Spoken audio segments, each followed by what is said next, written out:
Transição. Perguntas 146 a 160. É fatal o instante da morte? Com exceção do suicídio, todos os casos de desencarnação são determinados previamente pelas forças espirituais que orientam a atividade do homem sobre a Terra.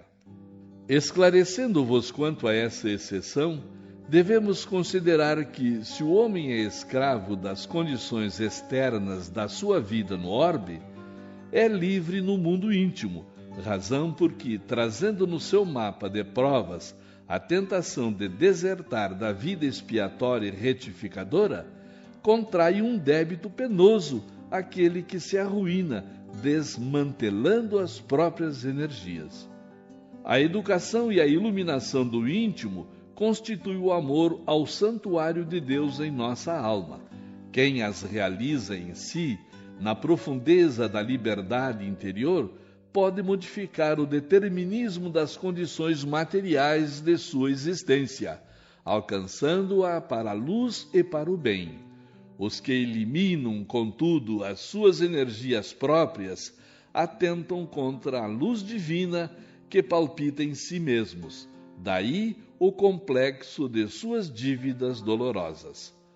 E existem ainda os suicídios lentos e gradativos, provocados pela ambição ou pela inércia, pelo abuso ou pela inconsideração, tão perigosos para a vida da alma quanto os que se observam de modo espetacular entre as lutas do mundo.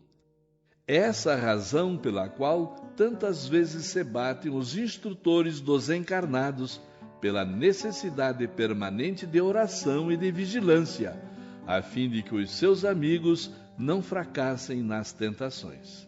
Proporciona a morte mudanças inesperadas e certas modificações rápidas, como será de desejar? A morte não prodigaliza estados miraculosos para a nossa consciência.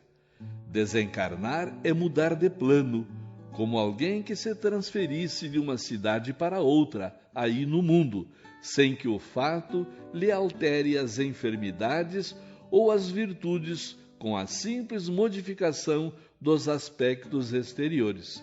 Importa observar apenas a ampliação desses aspectos, comparando-se o plano terrestre com a esfera de ação dos desencarnados.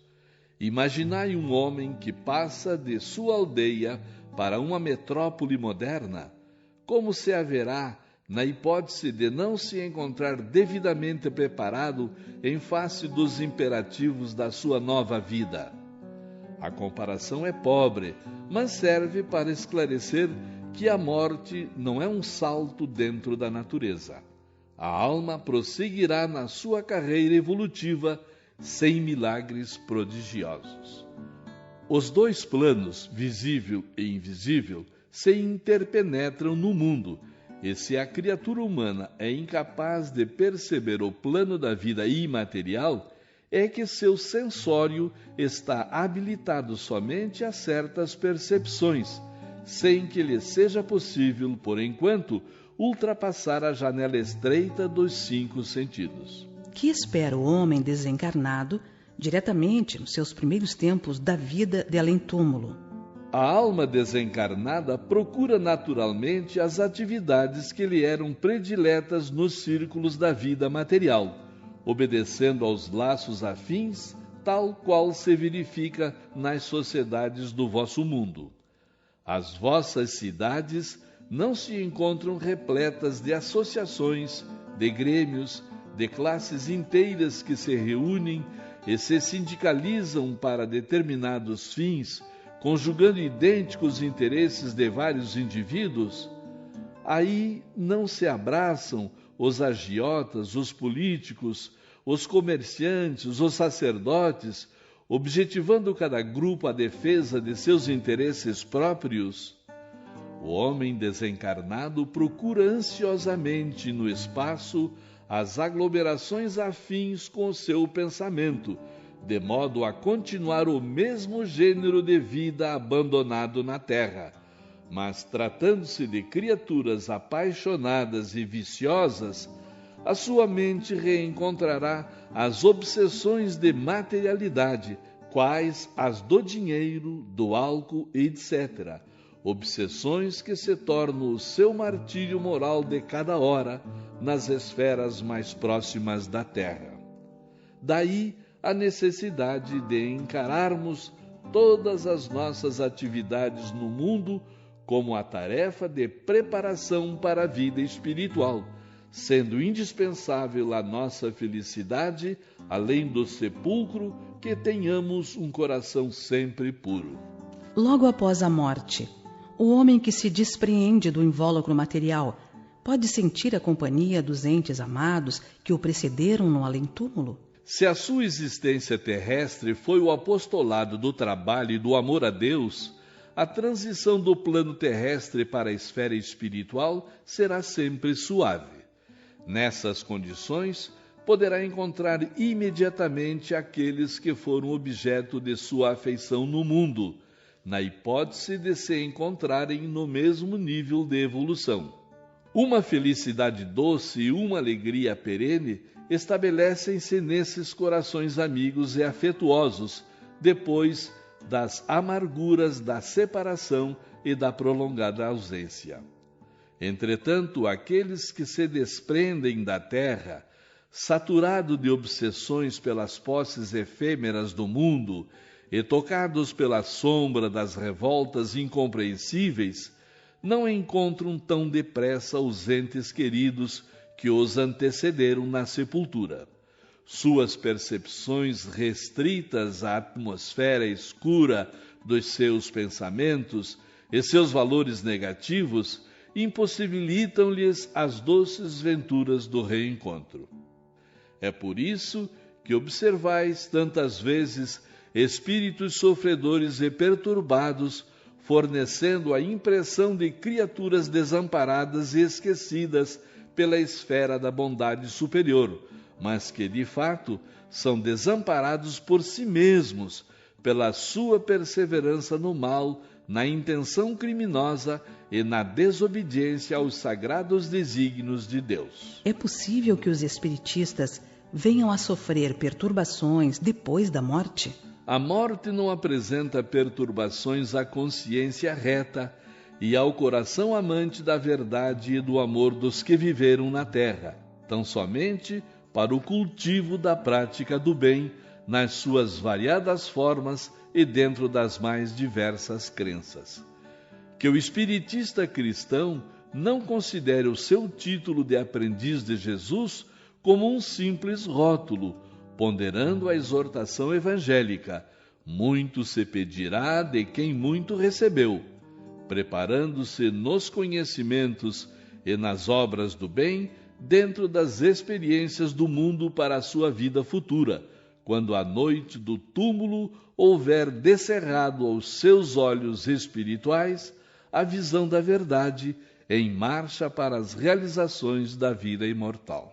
O espírito desencarnado pode sofrer com a cremação dos elementos cadavéricos? Na cremação, faz-se mistério exercer a piedade com os cadáveres, procrastinando por mais horas o ato de destruição das vísceras materiais, pois, de certo modo, existem sempre muitos ecos de sensibilidade entre o espírito desencarnado e o corpo onde se extinguiu o tônus vital nas primeiras horas sequentes ao desenlace, em vista dos fluidos orgânicos que ainda solicitam a alma para as sensações da existência material. A morte violenta proporciona aos desencarnados sensações diversas da chamada morte natural? A desencarnação por acidente, os casos fulminantes de desprendimento, proporcionam sensações muito dolorosas à alma desencarnada, em vista da situação de surpresa ante os acontecimentos supremos e irremediáveis. Quase sempre, em tais circunstâncias, a criatura não se encontra devidamente preparada e o imprevisto da situação lhe traz emoções amargas e terríveis. Entretanto, essas surpresas tristes não se verificam para as almas, no caso das enfermidades dolorosas e prolongadas, em que o coração e o raciocínio se tocam das luzes das meditações sadias, observando as ilusões e os prejuízos do excessivo apego à terra, sendo justo considerarmos a utilidade e a necessidade das dores físicas nesse particular, porquanto somente com o seu concurso precioso pode o homem alijar o fardo de suas impressões nocivas do mundo para penetrar tranquilamente os umbrais da vida do infinito.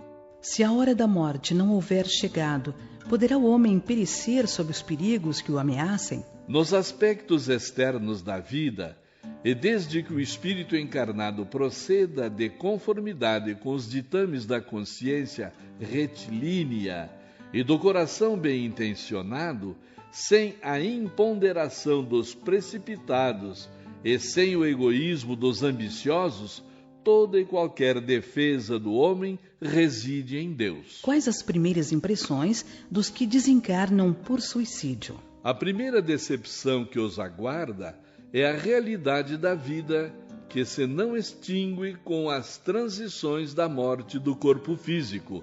Vida essa agravada por tormentos pavorosos em virtude de sua decisão tocada de suprema rebeldia. Suicidas há que continuam experimentando os padecimentos físicos da última hora terrestre em seu corpo somático indefinidamente. Anos a fio, sentem as impressões terríveis do tóxico que lhes aniquilou as energias, a perturbação do cérebro pelo corpo estranho partido da alma usada no gesto supremo, o peso das rodas pesadas sob as quais se atiraram na ânsia de desertar da vida, a passagem das águas silenciosas e tristes sobre os seus despojos, onde procuraram o olvido criminoso de suas tarefas do mundo, e comumente a pior emoção do suicida é a de acompanhar minuto a minuto o processo da decomposição do corpo abandonado no seio da terra, verminado e apodrecido. De todos os desvios da vida humana, o suicídio é talvez o maior deles, pela sua característica de falso heroísmo, de negação absoluta da lei do amor e de suprema rebeldia à vontade de Deus, cuja justiça nunca se fez sentir junto dos homens sem a luz da misericórdia. O receio da morte revela falta de evolução espiritual? Nesse sentido, não podemos generalizar semelhante definição. No que se refere a esses receios, somos obrigados a reconhecer muitas vezes as razões aduzidas pelo amor, sempre sublimes na sua manifestação espiritual. Todavia, não é justo que o crente sincero se encha de pavores ante a ideia de sua passagem para o plano invisível aos olhos humanos, sendo oportuno o conselho de uma preparação permanente do homem para a vida nova que a morte lhe apresentará. Os espíritos, logo após a sua desencarnação, ficam satisfeitos pela possibilidade de se comunicarem conosco? De um modo geral, muito reduzido é o número das criaturas humanas que se preparam para as emoções da morte, no desenvolvimento dos seus trabalhos comuns na terra, e frequentemente as meditações da enfermidade não bastam para uma situação de perfeita tranquilidade nos primeiros tempos do além-túmulo. Eis o motivo por que tão salutares se fazem as vossas reuniões de estudo e de evangelização, às quais concorre grande número de irmãos nossos, ansiosos por uma palavra da terra, porquanto as impressões que trazem do mundo não lhes permitem a percepção dos mentores elevados das mais altas esferas espirituais. Os espíritos desencarnados podem ouvir-nos e ver-nos quando querem? Como procedem para realizar semelhante desejo? Isso é possível, não quando querem, mas quando o mereçam, mesmo porque existem espíritos culpados que somente muitos anos após o desprendimento do mundo conseguem a permissão de ouvir a palavra amiga e confortadora dos seus irmãos ou entes amados da terra, a fim de se orientarem no labirinto dos sofrimentos expiatórios. O comparecimento de uma entidade recém-desencarnada às reuniões do Evangelho já significa uma bênção de Deus para o seu coração desiludido, porquanto essa circunstância se faz acompanhar dos mais elevados benefícios para a sua vida interior. Quanto ao processo do seu contato convosco, precisamos considerar que os seres do além-túmulo, em sua generalidade, para se comunicarem nos ambientes do mundo, adaptam-se ao vosso modo de ser, condicionando suas faculdades à vossa situação fluídica na Terra, razão pela qual, nesses instantes, na forma comum, possuem a vossa capacidade sensorial, restringindo as suas vibrações de modo a se acomodarem de novo ao ambiente terrestre. Se uma criatura desencarna, deixando inimigos na Terra, é possível que continue perseguindo seu desafeto dentro da situação de invisibilidade? Isso é possível e quase geral, no capítulo das relações terrestres, porque se o amor é o laço que reúne as almas nas alegrias da liberdade, o ódio é a algema dos forçados que os prende reciprocamente no cárcere da desventura. Se alguém partiu odiando, e se no mundo o desafeto faz questão de cultivar os germes da antipatia e das lembranças cruéis, é mais que natural que no plano invisível perseverem os elementos da aversão e da vindita implacáveis, em obediência às leis de reciprocidade, depreendendo-se daí a necessidade do perdão com inteiro esquecimento do mal, a fim de que a fraternidade pura se manifeste através da oração e da vigilância, convertendo o ódio em amor e piedade, com os exemplos mais santos no Evangelho de Jesus. No caso das perseguições dos inimigos espirituais, a ação deles se realiza sem o conhecimento dos nossos guias amorosos e esclarecidos? As chamadas atuações do plano invisível, de qualquer natureza, não se verificam à revelia de Jesus e de seus prepostos, mentores do homem na sua jornada de experiências para o conhecimento e para a luz. As perseguições de um inimigo invisível têm um limite e não afetam o seu objeto, senão na pauta de sua necessidade própria, porquanto, sob os olhos amoráveis dos vossos guias do plano superior, todos esses movimentos têm uma finalidade sagrada, como a de ensinar-vos a fortaleza moral, a tolerância, a paciência, a conformação nos mais sagrados imperativos da fraternidade e do bem. Os espíritos desencarnados se dividem igualmente nas esferas mais próximas da Terra, em seres femininos e masculinos?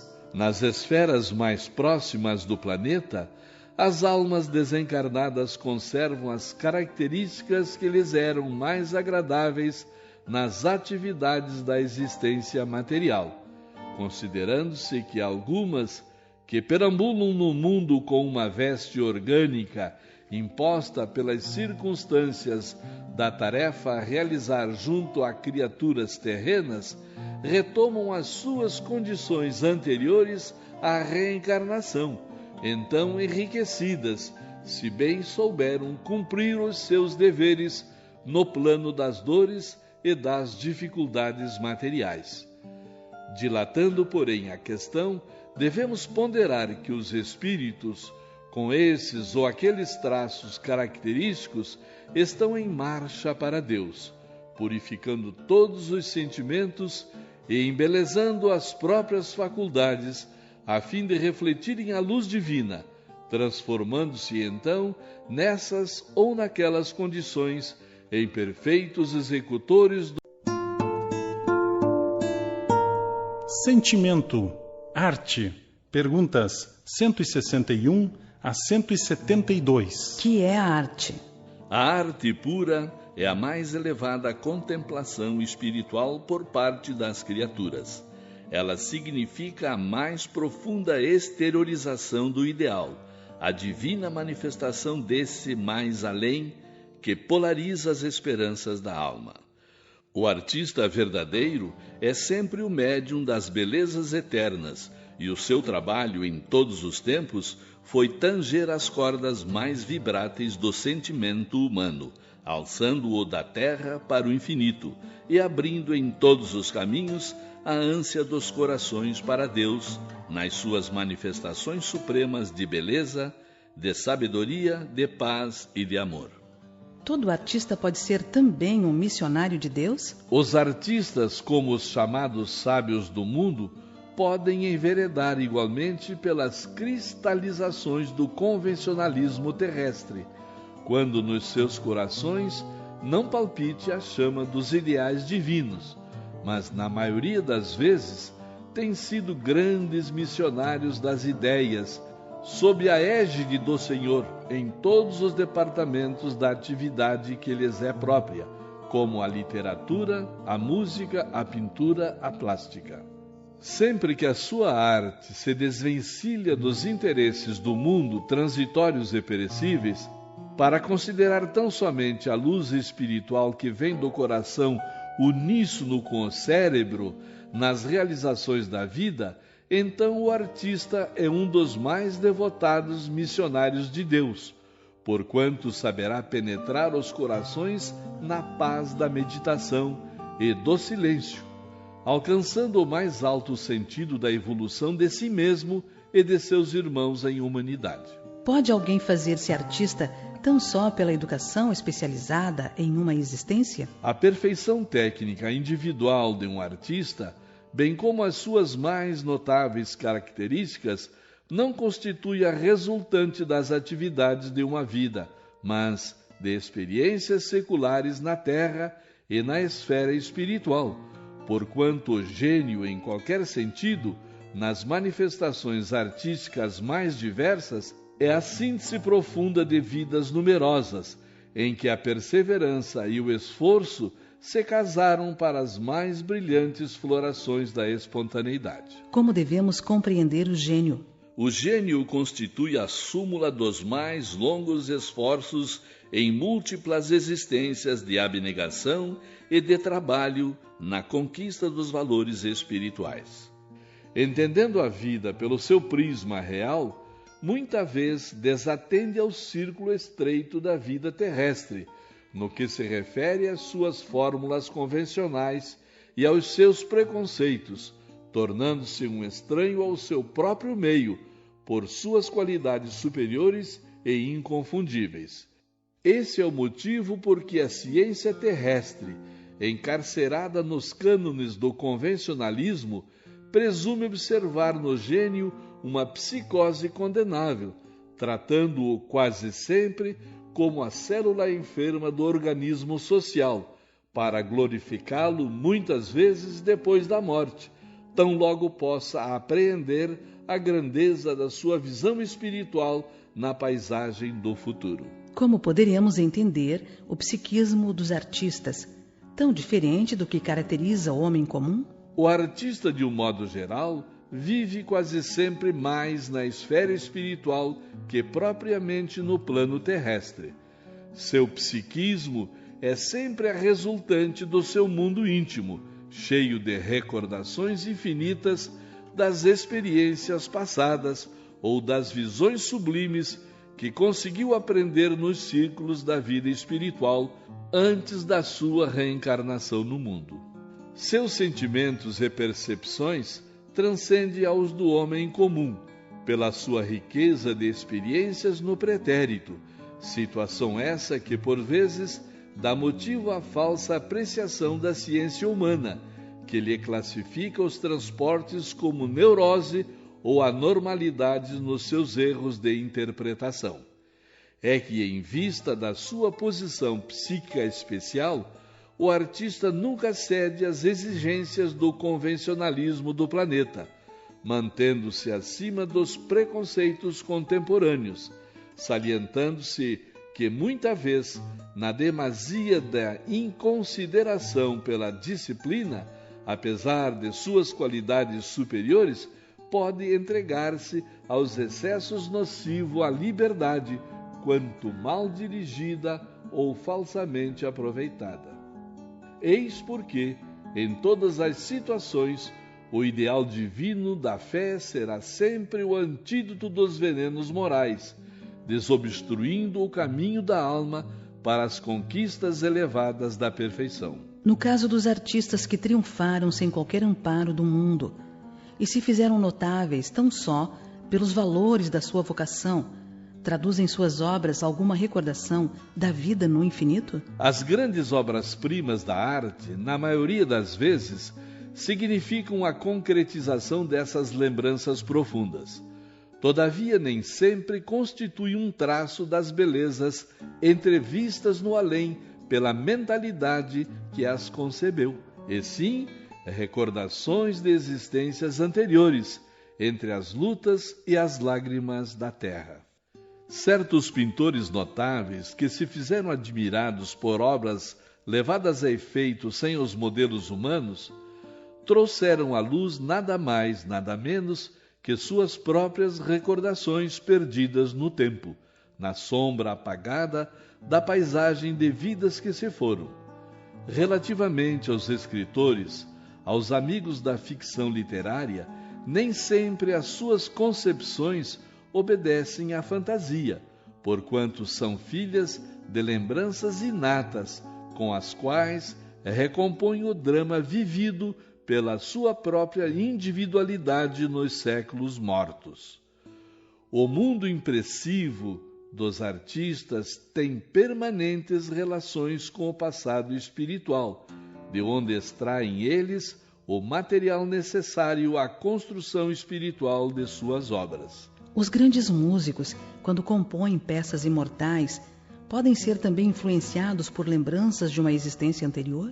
Essa atuação pode verificar-se no que se refere às possibilidades e às tendências, mas no capítulo da composição, os grandes músicos da Terra, com méritos universais, não obedecem a lembranças do pretérito, e sim a gloriosos impulsos das forças do infinito, porquanto a música na Terra é, por excelência, a arte divina. As óperas imortais não nasceram do lodo terrestre, mas da profunda harmonia do universo, cujos cânticos sublimes foram captados parcialmente pelos compositores do mundo em momentos de santificada inspiração.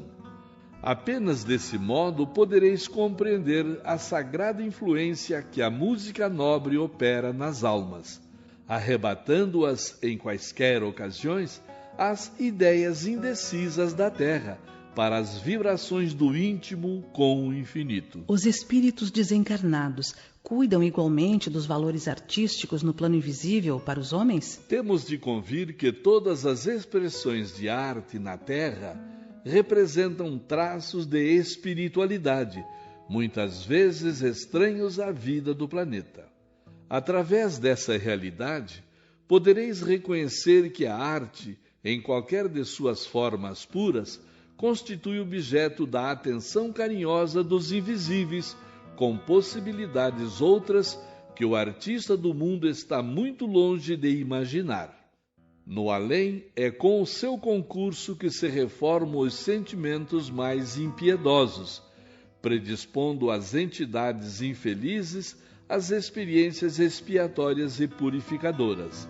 E é crescendo nos seus domínios de perfeição e de beleza que a alma evolve para Deus, enriquecendo-se nas suas sublimadas maravilhas. A emotividade deve ser disciplinada? Qualquer expressão emotiva deve ser disciplinada pela fé, porquanto a sua expansão livre na base das incompreensões do mundo pode fazer-se acompanhar de graves consequências. Com tantas qualidades superiores para o bem, pode o artista de gênio transformar-se em instrumento do mal? O homem genial É como a inteligência que houvesse atingido as mais perfeitas condições de técnica realizadora, por haver alcançado os elementos da espontaneidade. Essa aquisição, porém, não o exime da necessidade de progredir moralmente, iluminando a fonte do coração. Em vista de numerosas organizações geniais não haverem alcançado a culminância de sentimento, é que temos contemplado muitas vezes, no mundo, os talentos mais nobres encarcerados em tremendas obsessões ou anulados em desvios dolorosos, porquanto acima de todas as conquistas propriamente materiais, a criatura deve colocar a fé como o eterno ideal divino. De modo geral, todos os homens terão de buscar os valores artísticos para a personalidade? Sim.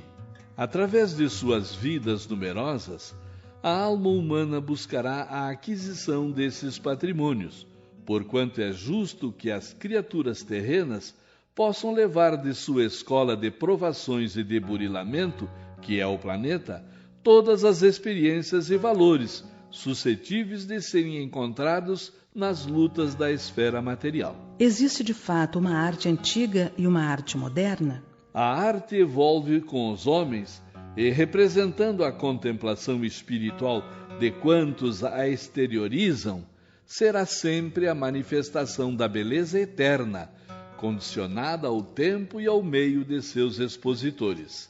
A arte, pois, será sempre uma só, na sua riqueza de motivos, dentro da espiritualidade infinita.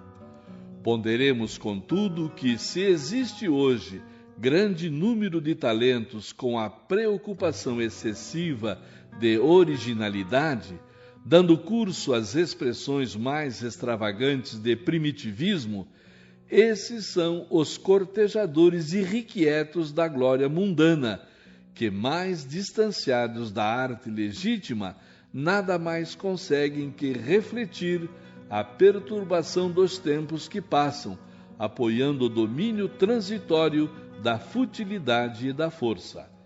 Eles, porém, passarão como passam todas as situações incertas de um cataclismo, como os zangões da sagrada colmeia da beleza divina, que, em vez de espiritualizarem a natureza, buscam deprimi-la com as suas concepções extravagantes e doentias.